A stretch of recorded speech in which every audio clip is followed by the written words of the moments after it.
Hey everybody, it's Ian from Carry On Touring with a quick synopsis of 4 major problems that we now all face in both directions for all creatives and creative support staff.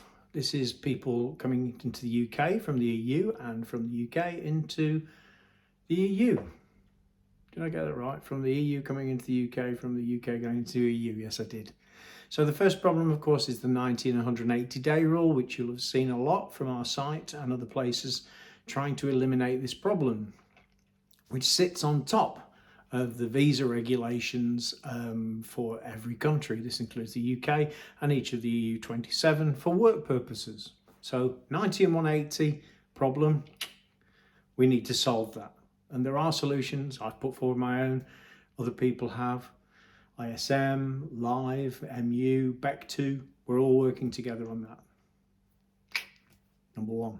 Number 2, carnets for equipment. Now, as many of you will know, if we're talking about music, there is a musical instrument portables exemption, whereby if you're carrying your own musical instrument with you, you're exempt from the need of a carnet, just for that. If you're carrying any ancillary equipment, effects pedals, loopers, etc., certainly backline like amplifiers, etc., you need a carnet. So we need to try and find a way to eliminate the need for carnets, but that's possibly our second focus and easier to solve than number 3.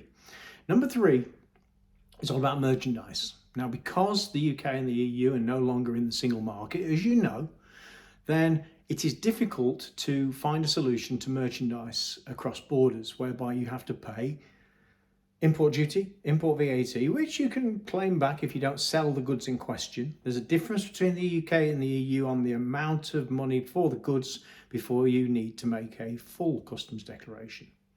You can make a simple one if it's under a certain level.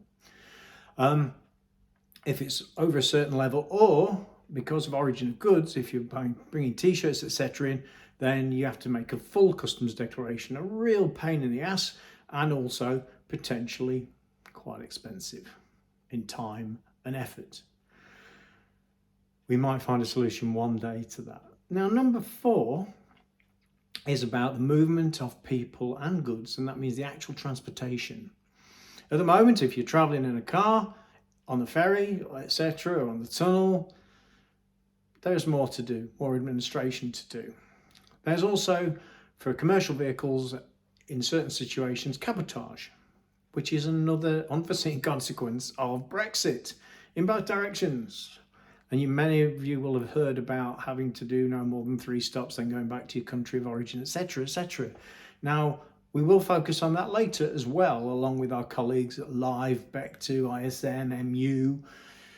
We talk to HMRC. I am also personally talking to people over in Europe, nighttime economies, people, everybody. This is not a single way street. It is not just the people in the UK that are affected by it. It's also people in the EU, whether you're from the dance industry, the fashion industry, photography, film industry, music industry.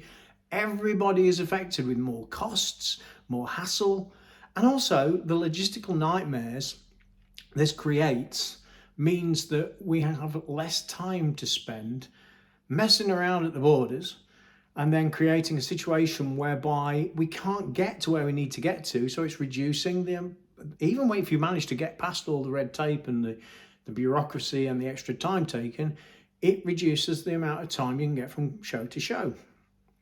So that's an effect as well. There are other things, but those are the 4 main things. We're focusing at the moment on the 90 and 180 day problem at Carry On Touring, but we're going to keep going. And we appreciate your support. Both Tim Brennan and myself as co-directors with other people, and Devo Connect, who help us tremendously. Musicians like Pat Fulgoni and Perry from Pendulum. There were some very famous musicians alongside them on the site, and other creatives from other areas of the creative industries, not just music. And remember, this is not just the people that actually create. These are the people. This affects the people who help to support those people and work alongside and as part of the essential teams that create these fantastic creative spectacles across the world. That's why we're going to carry on going. That's why we appreciate all the help and support, and that's why we will, wherever possible, continue to carry on touring. Stay well, stay safe. Here's to a better, more peaceful world as soon as possible. All the best from myself and everybody at Carry On Touring. I was Ian Smith. I'm signing off now. Bye for now.